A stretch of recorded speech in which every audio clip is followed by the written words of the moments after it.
Сәлеметсіздер ме? Бүгін біз 8-ші сыныптар үшін 2-ші тоқсандағы 90-дық жиынтық бағалау тапсырмаларының орындайтын боламыз. Бұл бізде 2-ші нұсқа. Олай болса, тапсырмаға көшейік. Озон қабаты жердегі тіршілікті ультракүлгін сәулелерден қорғайды. Жылу сіңіре жүретін реакцияға жататын теңдеуді көрсет. Бұл жерде 2 және 4. Сонда дұрыс жауабы Е нұсқасы болады. 2 және 4. Келесі тапсырма: сөйлемді толықтырыңыз. Кез келген газдың 1 молі 22,4 литр алады қалыпты жағдайда. Осы кітапта қ-ж деп тұрады. Қалыпты жағдайда. Кез келген газдың молекулаларының белгілі саны, ол молекула саны деп аталады.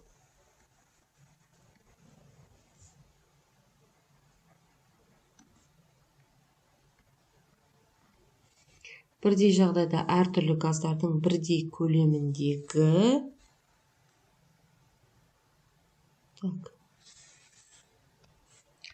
мына жерде тұрақты көлем.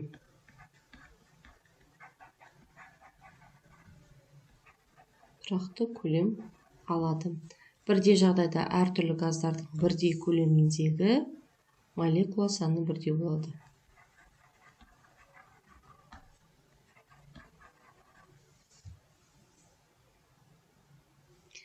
Келесі тапсырма: берілген тұжырымдардың дұрыстығын немесе бұрыстығын көрсетіңіз. Көміртек қосылыстары шала жанғанда көміртек оксиді су түзіледі. Бұрыс. Көміртек толық жанғанда көміртек оксиді түзіледі. Дұрыс.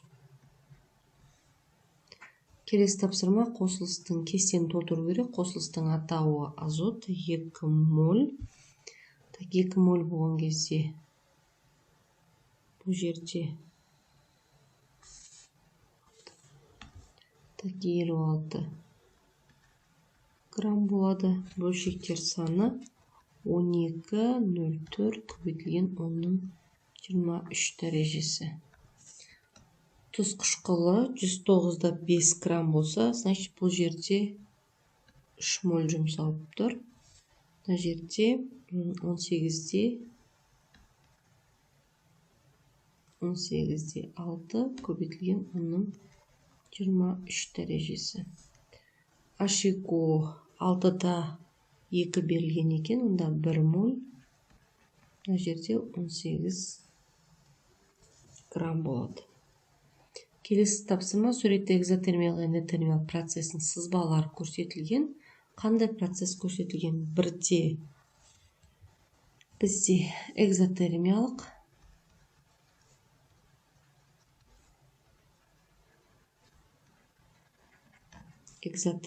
екіде эндотермиялық.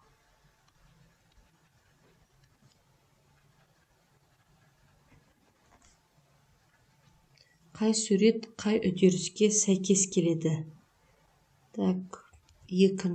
Сутектің жануы 2-ші сурет. Әктастың ыдырауы 1-ші сурет.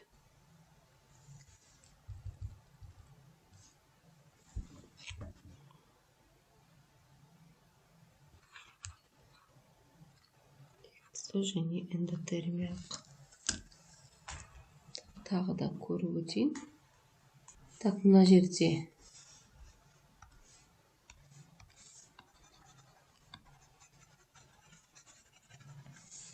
суреттің сәйкестігі дұрыс, бірақ мына жерде 1-шісі эндотермиялық,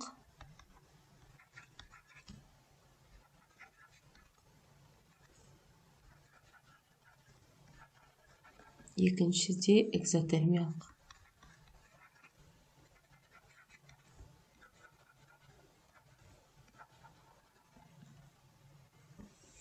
Келесі тапсырма: әктастың ыдырауының термохимиялық теңдеуін құр. Кальций СО3 тең болады кальций О және көмір қышқыл газы. Металл мырыш тұз қышқылмен әрекеттескенде 2 грамм сутек газы бөлінді. Реакция теңдеуін жаз.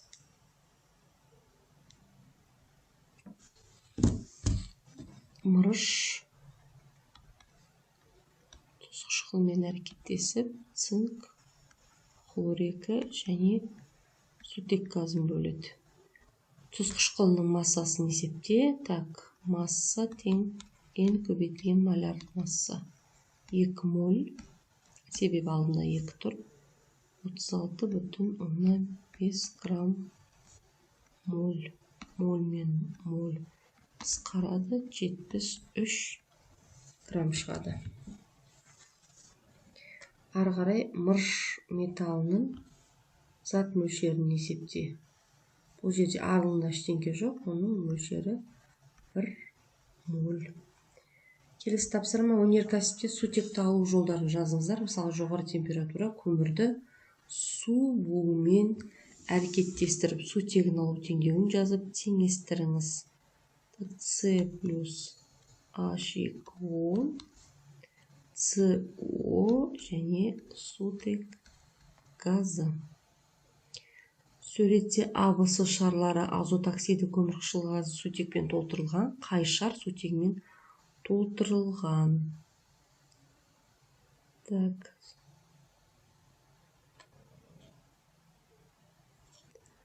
Бұл жерде С.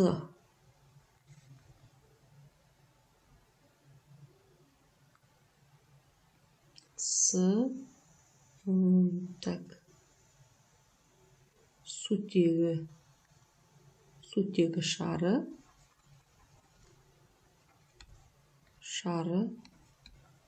қандай физикалық қасиет қолданып тұр дейді. Шары ауадан жеңіл. Сутегінің қолдану салаларына бір мысал келтір. Минералды тыңайтқыш.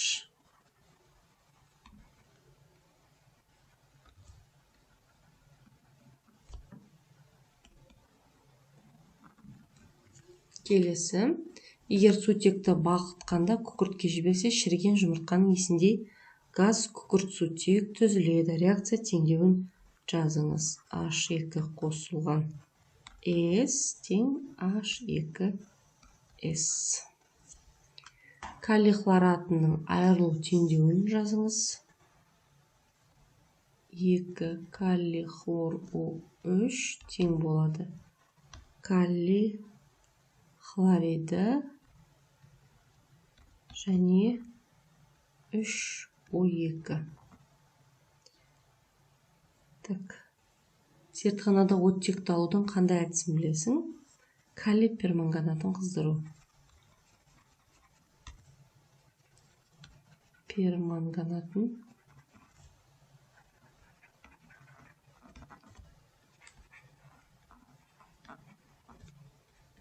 қыздыру. Мына өзгерістерді жүзеге асыруға болатын реакция теңдеуін жазыңыз.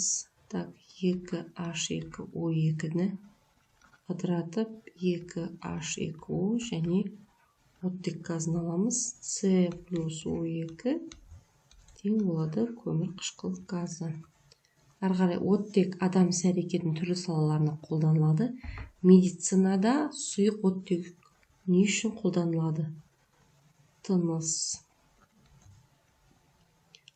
алуды